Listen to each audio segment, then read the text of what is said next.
Ladies, gents, aunties and uncles, welcome to Dohzy Corner. I'm Fidelis. And I am Deborah, and we are glad to welcome you into this space.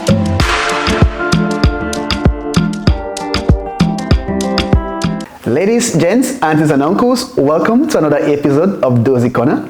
I'm Fidelis, and here is my lovely co-host, Deborah. I will be your co-host for today. Great. So, what are we talking about today? I'm actually excited, and I'm actually already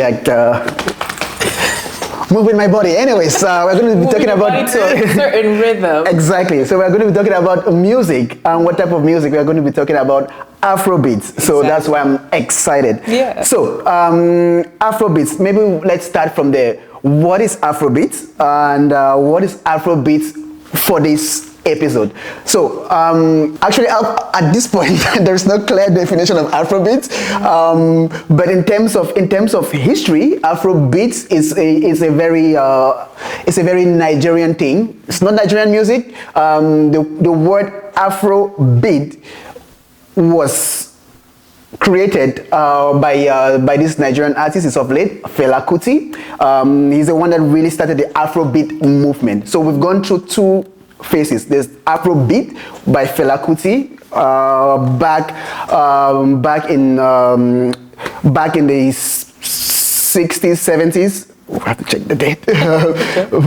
So about 30 years or so ago.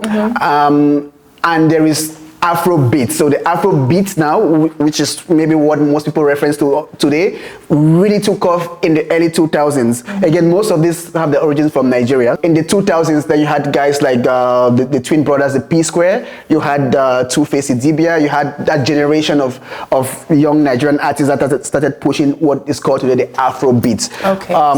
So two things. You had the Afrobeat by Fela Kuti. The Afrobeat was a blend.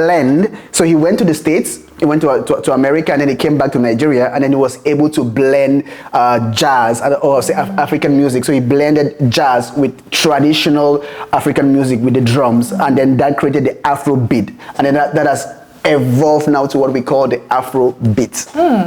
I like that. This is a little history class 101. Yep. Because I myself was not necessarily aware of all these points that you mentioned just now. Talking about that, what's your take when they say Afrobeat? Like, what is it to you, or what comes to mind? Honestly, before this, right? Before planning about on this episode and just exploring more on the topic, to me, Afrobeats was Nigerian music. Yep. I associated it with it because I've only heard that community use the term, and so I never knew that it had another meaning. Of course, like in English, when you're speaking in English, you'd say like African beats, Afro beats. Maybe it's like a term to represent African music, but anytime I hear it, it's always linked to Nigeria, like Burna Boy. Yep. That's really how it's always been. Has it always been like that for you? Yes. It's always been. We've always associated. I would say yes, African music to or Afrobeat to Nigeria. So, but for this episode, by the way, when we say Afrobeat, what we mean is African urban music. So let's say contemporary music. So music of today. Yeah. So it could be Fally, it could be Keblack, it could be Nazar, it could be anyone. Anywhere. So long as you take anything of pop, hip hop, country, and you mix it with something African, amapiano, bongo flava, rumba, everything together. I'll even call it Afrofusion. So long as you're mixing African bass with anything Western, for this episode, that's what we call Afrobeats. Okay, so we settle on that. Yep. That's what it'll represent. And I think in general too, maybe most Africans too would like to push the idea that Afrobeat is not Nigerian music. Like it's African music. Yeah, but I understand why, but that's a debate for another day. When we talk about Afrobeats, I know that you mentioned a little bit about the culture of it, not the culture rather, but the history. You mentioned a little bit about the history and how like the name, the title Afrobeat has been appropriated by Nigerians, and how and with whom, and with what kind of expansion. But when we talk about just like the globalization, right, of not necessarily globalization, but the progress or evolution. The evolution. Day has been long. when we talk about the evolution of Afrobeats music, do you know or have some kind of idea of where it came from and how we got to where it is now, where African music is really known around the globe, and also as us Africans who are now enjoying and experiencing African songs from all the cultures as well? Do you know how, like, what shifted? How did we get here? Because I remember when I was younger, I wasn't really exploring African music from other countries. I just knew the ones that would play at weddings. Koffi? Literally, family parties, weddings, and they would all be on repeat just because that's what I was exposed to. Yes. Especially like maybe living back in the Congo, it's like, I mean, that's what you're used to. Yep. What about you? So yes, so what really got, I would say, African music or contemporary African music to what it is today? Now, most, if not everybody, knows Burna Boy. How did we get here? Is the question, and probably the main topic for this episode. So. It's a lot of things. But whatever these things are, the first things that we are proud of it. Big time. Finally, we've had. Well, we are not starting music now, but at least we do have a category that we can look at in parallel. So you can, hip hop, good, we love it. Pop, we love it. Country music, we love it. And at the same time, Afrobeats, we love it. Yeah. Now it's a very proud moment. I think we should be very, very proud of ourselves, having pushed something to the point that we are all proud of. You can say, okay, I want to go out tonight and I want to go out to a place that I can listen to Afro music, and you're proud of it. Oh, I want to go to a place that, okay, I don't want Afro music, but there's that. You're not looking down on Afro music. You're looking at it as you look at any other type of music. So that is very great. So thanks to everyone that has pushed us to that point. But to answer the question, what has gotten us to this point? I think it's a lot of things. The first one is distribution. So the internet has played a very, very big role. Social media and all. Like you rightly said, when most of us were younger, I would say African music was limited to African parties. Now, well, someone can. So now you can have a brilliant artist that can just put something on YouTube and everybody gets to listen to it. So that has helped. Streaming platforms to like Spotify, they help to push the music forward. But I think the big thing that has really helped is that I think the artists themselves have mastered branding way better than I would say the previous generation, where they've come into the market and they've looked at it and they're like, okay, now there's everything already. Like there's already American music, hip hop, jazz, and all of those. There's already music, but there is this traditional music that we have, like we play the drums and all. And then if you go back to the past, there were things like Dombolo, Makossa, all of those things, and people enjoyed it. But it was in its own. It was in this bubble. I think we've had now this generation that have come up for the past 10, 15, even 20 years. They're like, okay, let's just mix it together. Yeah. Let's just mix it together. Like there's some element of hip hop in Afrobeat. There's some element of our traditional drums in the modern day Afrobeat. So I think they've mastered the art of branding, where they've taken a standpoint. So they're not trying to be everything, but they're trying to give a little bit of everything while taking a standpoint. So it's like, so all of a sudden, if I want to feel my African connectedness, then I'll probably listen to Fally or probably listen to some other artist, because Fally, as much as he could speak and sing in French, he also sings in Lingala. But Drake, for example, is going to sing in English. So if Drake starts singing in Lingala, I'll be like, it'll be odd. Yeah. So if I want, I would say the pop or hip hop experience or the rap experience, I go to Drake. Yeah. If I want the African experience, I go to Fally. So I think is that owning our Africanness that has helped to a lot, where they are not moving from place to place. They stick to one thing, but they make it appealing to a global audience. So that has been one thing that has really helped us and has helped the entire globe to push our music forward. What about you? What else do you think has helped to like get us to the point that, you know, everybody loves Burna Boy, everybody loves Wizkid? It's a, you know, these are now industry standards, not just African standards. Yeah, me, everything kind of always goes back to social media. But I have a little example of what happened also during the pandemic. I remember as everybody was like at home and, you know, quarantine and whatnot, couldn't do anything and go anywhere. I remember I used to take part in Afro workshops. Yep. So basically, those are workshops where you could go in, you paint. There's an instructor, whatever. That would be like a painting workshop. But for Afrobeats workshop, how it works is you go in and then you have an instructor and kind of teaches you like moves of a dance, and so at the end, everybody who's there can show it off. Like it's like a choreography that's being done at the end. I would be taking part in those kind of workshops, but when the pandemic hit, we weren't able to go there anymore. So some people transferred to online and surprisingly attracted much more people from outside of the African community because they were allowed to, because social media obviously they were marketing it more and maybe changing strategies in a way that attracted more people and from different backgrounds as well.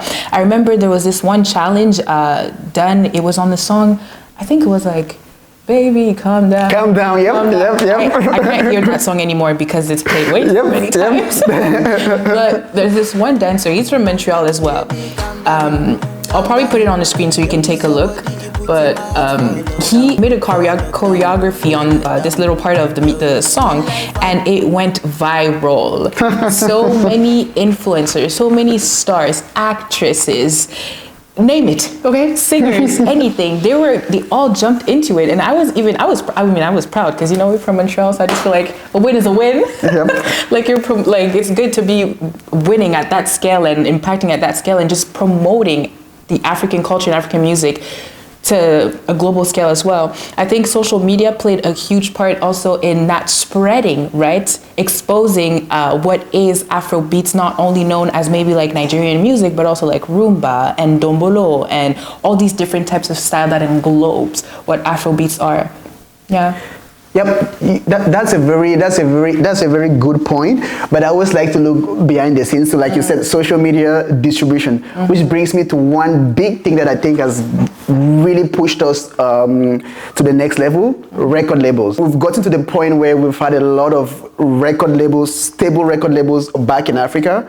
So they're able to push the music, but from a business perspective. So that has really helped. And we've had a lot of, say, foreign record labels that are getting into the African space. So some of them will be like Universal Music, that has a huge presence in Africa. Now, looking at it from a business perspective does helps a lot, because then you remember I talked about branding before. So now, all of a sudden, when you're signing an artist and you're trying to push an artist, you're looking at it in terms of like, okay, return on my investment. When you start looking at it from that perspective, then you're really thinking about the music as a business.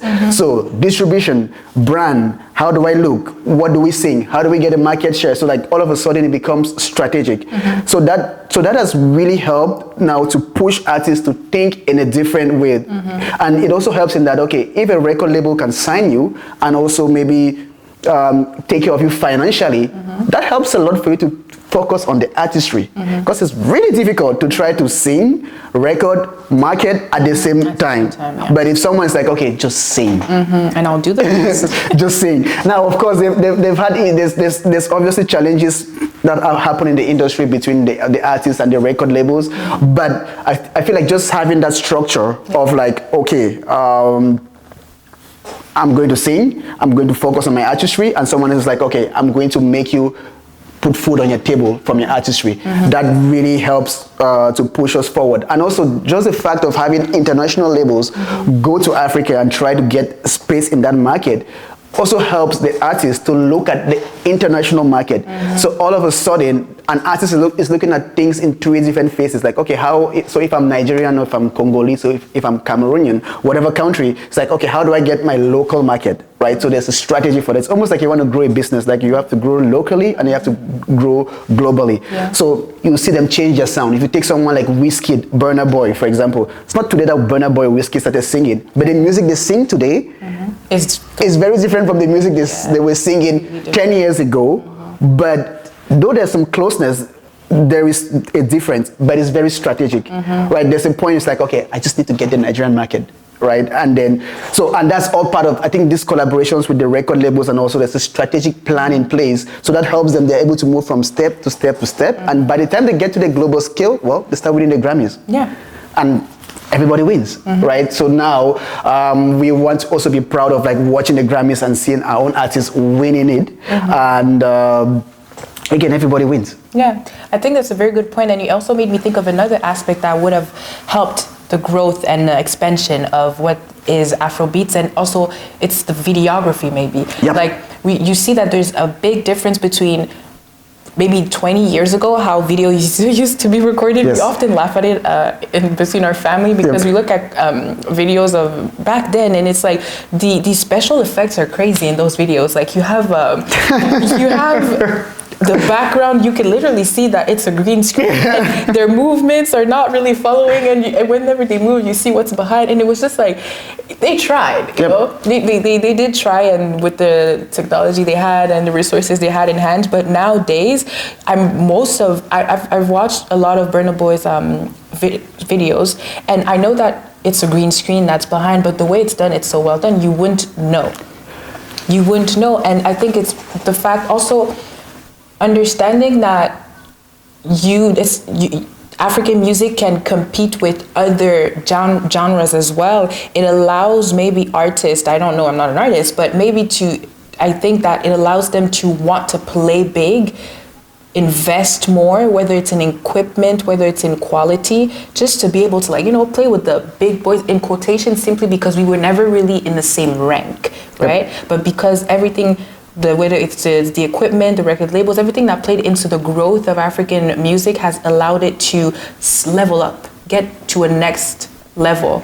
And videos would be one of those aspects, because of the quality and how much the equipment also has gotten better over time. Yes, that's a very good point. And I think it's not, the videography point is probably the key to African music getting to where it is today, or Afrobeats, or Afro music in general, because there are two principal elements. Like you said, the quality of those videos have really increased. Yeah. One of the aspects of those quality you already explained, which is everything you already explained. But one of the things that have really changed over time, especially in videography, is owning your Africanness. So if you go back 10, 20 years, from my observation, with a lot of this music, you will see maybe, for example, someone goes and records, so like maybe a Congolese artist or a Nigerian artist maybe tries to go to France or tries to go to the United States to record a video, and they're trying very much to be Western in the video. So there's maybe, literally by shooting a video in France and on the streets of France, you're trying to be Western, right? Yeah. But today, it's probably easier to get to France than 30 years ago. But you see now people going into the streets and shooting these videos. But the quality is good, but they're owning the Africanness. Yeah. Like, they are not there trying to be French or English. Yeah. They are just being wherever they are. They're just being wherever themselves. So that has helped also for us to connect to it. So when you're watching the video, it's like, oh, I know that street. Oh, I grew up there. Oh, my friend grew up there. Oh, it looks familiar. So so they're also selling that African, those memories, that connection. But in a modern and in a more higher standard, because the quality, though they're shooting this video in some street in Congo or in some street in Nigeria, the quality is good. Yeah. It's just Congo. It's just Nigeria, which is what we want. We want to connect to our roots. Exactly. So that has helped to like really make us have a space in the market. Yeah, and it really made me just think of the vibe. Like when you say owning the Africanness, and whether you're shooting a video in Paris or in Congo, it made me think of also European artists, some like Franglish, for example. Yeah. His beats are like hip hop or like R&B, but it has a twist of, he's Congolese, he has a twist of Congolese like instruments and sounds, you know, when it comes to the music. And when you look at his videos, it's the vibe that he gives in that video that is a good mix of, you know, his European side. He's not necessarily, I don't know if he was born there, but that's where he's been living, right? But it's that mix of those two cultures, bringing it together and normalizing it, that makes also, it makes you relate, right? To what you're hearing and connecting it to Africa. Exactly, that's a very good point. And I think again, I mentioned that point of like, I don't know if it's the record labels or if it's the artists or both of them. They've really mastered the art of branding. So like I was giving the example of African artists based in Africa and owning their Africanness. But there's also a new trend that has been around for maybe like 10 years or more of maybe African artists based out of Africa but owning their Africanness. So if you have like you talk about Franglish, you have like Nazar, Keblack and all. So those, they are all of Congolese origin, but they were born in France. They're French. They grew up in France. But when they come to sing, they try to tap back into their roots. Like there's a lot of Congolese words that I know, like I don't know, Papa Nanga, hey, Mama Nanga. I don't even know what it means, but I know it's Congo. And then they give the vibe. Papa Nanga is like my dad. Okay. Maman de moi. Oh, okay. I just know that they'll be like, Mama Nanga, hey. Oh yeah, you know when he says that? I don't know if you've seen this. We'll put a little snippet for you of the song, but when he says that Mama Nanga, it's like oh Lord, like you know. I just want to say good vibe. I'm like okay, and I know something with mom, so the other was something with dad, so I'm like let's go. But that's a very so that's a very good point in the sense that now they are tapping back into their roots, but they are not trying to be like so. Keblack, for example, now, since he's most likely born in France, he has grown in France, he's not going to go to Congo and try now to like shoot a video at Kinshasa or so, but he's going to do that in France, but then he taps into his roots and then we accept it. Yeah. But if Keblack goes to Congo and try to do like Fally, we'll be like, and try to do like? And try to be like Fally, like, okay, maybe like... It won't be the same. It won't be the same. People will be like... And I think that's also a very good point that you're mentioning, for artists to be able to understand and recognize that the mix that they can do, that there's a certain... There's a certain...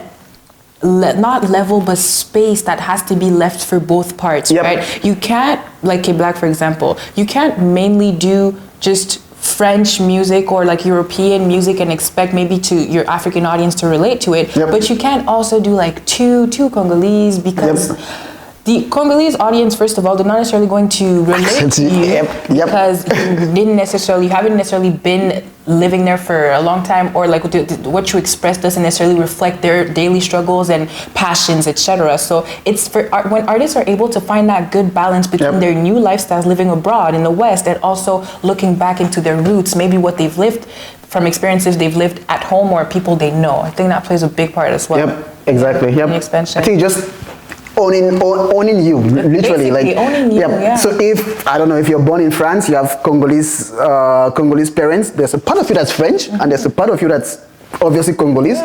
Once you own that and you're able to package that properly and push that to your audience, they'll accept it. I think in the modern day, I think the problem maybe that we had in the past is like maybe someone in Congo trying to be as if they're French, or someone in Congo, or someone in France trying to be Congolese. Now, now at this point, everyone is just owning themselves and their space, and people are now able to decide, okay, I want something Frenchy, but that connects me to my Congo roots. Nazar. I want something. I really want to feel my Congolese origin. Koffi, Fally, like everybody stays on their lane, and the audience can go based on what they want and based on how they feel at that point. Do you think that because I know that we've made a lot of progress, right? And let us know what you think. We've made a lot of progress and we've come to a place where we're now global. Afrobeats is now global. played around the globe by different ethnicities and cultures, etc. Do you think that we still have improvement to do, and in which area to maybe grow even more, or for an African artist maybe to not win in the African, how do you say that? I see what you mean. It's like, okay, when they say hip hop, like category. When they say hip hop, it's like, okay, we know it's maybe American and all, but we are not putting you in a box. But it's almost like Afrobeats is like, okay, African, like we need to put you in that corner, in that bubble. It's like, how do we get out of that bubble where it's like, okay, like country music, okay, Afrobeats or Afro, whatever you want to call it, okay, it's not that African thing. Exactly, it's not like for, let's say, Burna Boy or Wizkid, for example, because Burna Boy, we say his name. Yes, let's say Wizkid, for example, like we know that he makes Afrobeats, but let's say he wanted to do country and he had a whole album dedicated to country music that came out in 2024. What do you think the diaspora could do, or these different aspects, right, that play into the growth of Afrobeats over the years could help or could do to push him to win maybe an award or in a category that's not African music? Oof, that's a good one. And actually recently there's been a lot of, especially Nigerian artists, pushing on that, like, okay, like why like I play music, I don't play African music. Like when people think of music from the different, like country music, people think it's country music or hip hop, like they think it's hip hop, but when it's Afrobeats or when it's my music, there's like, it's African music. So so what you're saying is like, how do we get music, how do we get these artists to sing and we see them as music, not this music from Africa, but not necessarily from where they're from basically just music. And if you don't have like necessarily an answer to like, or a solution to that, my question I guess would be like, what do you think plays into that? I think the solution to this is time. I think naturally, I mean, we've made a lot of progress. There's still a lot of progress to be made, but slowly we are getting there. So like, and it's artists being aware and strategically adjusting to that. Like each time that you go, maybe you lighten up a little bit and you try to push beyond a certain sphere, and little by little, I think we'll get there. We just have to keep pushing. No, 100%. I agree. I agree that it's time, because I do believe that the efforts that we're putting in and that we've been putting in are quite not necessarily sufficient, because there's always an improvement. But we've seen the fruits, therefore it can only go up from here. That's what I'm hearing, and that's what I believe. We've came a long way. It's been a long way. And I'm really proud, to be able to go on Spotify and to just pick to have like sections, playlists and whatnot, like of Afrobeats, and have a diversity, like Fidelis mentioned, to really recognize also the fact that we are global now, but our artists give you variety, diversity. It's not only going to be one type of music from different African artists, but you'll have a multitude to choose from, and to keep encouraging our artists, because we like to say that maybe we don't get enough light as maybe a European artist or maybe K-pop. But the reality of it is, it's us listening to those songs who give them power, who give them the platform, an opportunity to grow as well. It's the support, the constant streaming, and also the sharing as well. And so we play a part into their evolution as well. Yes, that's a very good point. And when you talk about things like support, the sharing and all, sometimes we always think, okay, like I need to, I don't know, give money or I need to give something. Sometimes support might just be, if you listen to Burna Boy and you like the song, like it. I know a lot of people who watch YouTube videos don't like, but it makes a difference. It makes a difference. A huge difference. If you watch a reel or if you watch something about this artist and it's good, like it. Yeah, little ways to just support our artists and pulse them, push them to evolve even more. And also, I think we could be ambassadors of exporting our own culture. So let's say, I don't know, I have a meeting, or I have a party at home, and I'm going to, and especially in a multicultural society of today, and there's people coming in from different cultures. Well, play the African music. Say, oh, this is we've used so much Burna Boy. This is Wizkid. You give a little bit of the history. This is so many. There's so many of them today. This is Fally. This is PSquare. This is Two-Face. It's like they say, oh, this is Rema, and then give the history, like sell it, push it out there, and then the person is going to listen to it, and then they go home and they're like, oh, I went there and I listened to this guy. Let me find it, and then so we could be agents of distribution ourselves. Yeah. So like it's we push the music, we consume the music, and if we keep doing that, we are going to keep progressing. Good. Yeah, I like that. To end off, do you want to tell us what is your favorite Afro genre? Like what Afrobeats genre? Like what is your favorite? I think it changes over like it changes over time. But right now, I'll even say my favorite song is it just gives me a vibe. Is Lonely at the Top.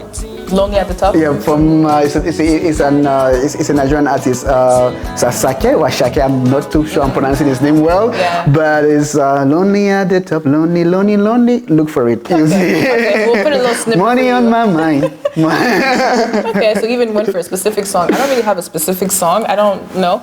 Please don't say Burna Boy. We've had so much Burna Boy. Who's your favorite Afro artist? Don't say Fally too. No, honestly, my favorite Afro artist is Limo Blaze. He's a gospel Afro artist. He's my favorite one. But I wouldn't say favorite because I don't really listen to all his songs, but it's like if I have a go-to, I'll probably go to like, his songs. Okay, I'll check him out too. What's his most popular song? Oh, you should listen to... wait. There's too many. I just did one? There's too many. So I have to give you a good one. Okay. Gold. Okay. Listen to that. Gold from Limo Blaze. Okay then. So pretty good one. So I think this sums up this video for today. Yep. Yeah. Until next time. Until next time. Goodbye.